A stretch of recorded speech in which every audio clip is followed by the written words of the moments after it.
पति के साथ क्यों नहीं रहते आप? उनके परिवार वाले ने मेरे साथ बहुत मतलब गलत व्यवहार किया। मैं ये नहीं बोलती महाराज कि हर जगह मैं सही थी, थोड़ी बहुत जगह मेरी भी गलती थी, पर मैं हर बार परिवार को लेके चली हूँ। पर मेरे भाव में ऐसा हुआ कि वो छोड़ के चले गए मुझे। और तो आपका विवाह किसने कराया था? महाराज गलती सब जगह मेरी है, मैंने अपने मन से विवाह किया था। आपकी पसंद से विवाह किया? हाँ महाराज। लव मैरिज किया? Yes marriage. तो लव मैरिज कितने साल चली? 5-6 साल।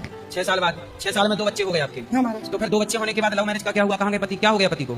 मतलब छोटी छोटी बात में झगड़ा जो भी होता था परिवार को लेके, तो वो मुझे बोलते थे कि घर से निकल जाओ आप। मतलब पति का तो आपकी मनपसंद की शादी थी, फिर पति ने आपके साथ ऐसा व्यवहार क्यों शुरू कर दिया? पता नहीं महाराज, मैं खुद नहीं समझ पा रही। उनका किसी और स्त्री के साथ तो चक्कर नहीं है? मैं जहाँ तक का जानती थी तभी नहीं था, पर अब उन्हें दूसरी विवाह कर लिया, पर डिवोर्स अभी तक नहीं मिला है। तो डिवोर्स किसके साथ? आपके साथ? हाँ, मेरे साथ डिवोर्स नहीं करके उन्हें दूसरी शादी कर ली है। तो देखो, प्यार आपसे किया और शादी किसी और से कर ली, आपसे भी शादी कर ली। महाराज वही तो दुविधा है कि पूरा संसार छूट गया मेरा। और वो तो देखो, आपने जो लव मैरिज की तो आपने पहचान नहीं पाई कि ये प्यार नहीं करता आपसे, केवल आपका शोषण करना था उसे। नहीं महाराज, ऐसा हुआ कि बोलते मतलब उस समय में मेरा बुद्धिभ्रष्ट था, नहीं तो मेरे परिवार की तरफ से जो ज्ञान मिला था मुझे वो लाइन पे जाना नहीं था। तो आपके परिवार के ने समझाया था आपको कि बेटा लव मैरिज मत करो? बहुत समझाया था महाराज। देखो, लड़कियों को समझाया जाता है, लेकिन उस समय जब लव मैरिज का भूत चढ़ता है तो बुद्धि भ्रष्ट हो जाती है। महाराज मैं इतना बोलूंगी कि संसार में करना है करो, बिना माँ बाप के विरुद्ध किधर मत जाओ। माँ बाप की मर्जी के बिना कहीं नहीं जाना नहीं चाहिए। महाराज, चाहे वो इंसान कितना भी अच्छा हो, माँ बाप जब तक ना साथ दे, हाथ ना छोड़ माँ बाप का, पूरी दुनिया छूट जाती है महाराज उसके बाद। सही है।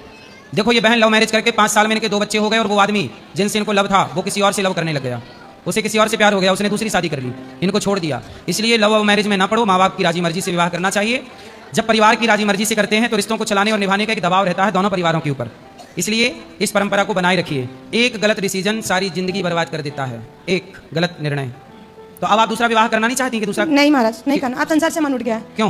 क्योंकि महाराज जहाँ तक मुझे पता, मैंने किसी के साथ गलत नहीं किया था। वहाँ पे 3 देवर थे, तीनों देवर को अपने भाई समान माना। छोटे 5 साल के, 7 साल के, 10 साल के, इतने छोटे छोटे थे, तो मैंने अपनी तरफ से सब रिश्ता निभाया, पर बदले में मुझे जो मिला महाराज मुझे नहीं अब करना। अच्छा, जो आपके पति हैं वो, उनसे अब बात नहीं होती आपकी? नहीं, मैं नहीं करती। मैंने 2-3 बार कॉल किया पर वो बराबर बात नहीं करते मुझसे। ऐसे ही है बेटा, इसलिए किसी बेटी को ये गलती नहीं करना चाहिए जो गलती इन्होंने की है। हर बेटी के लिए ये मैसेज है। महाराज अब मेरा जो परेशानी है उसका चिंता ना करो, भगवान आपकी परेशानी दूर करेंगे, भगवान सुखी रखेंगे आपको।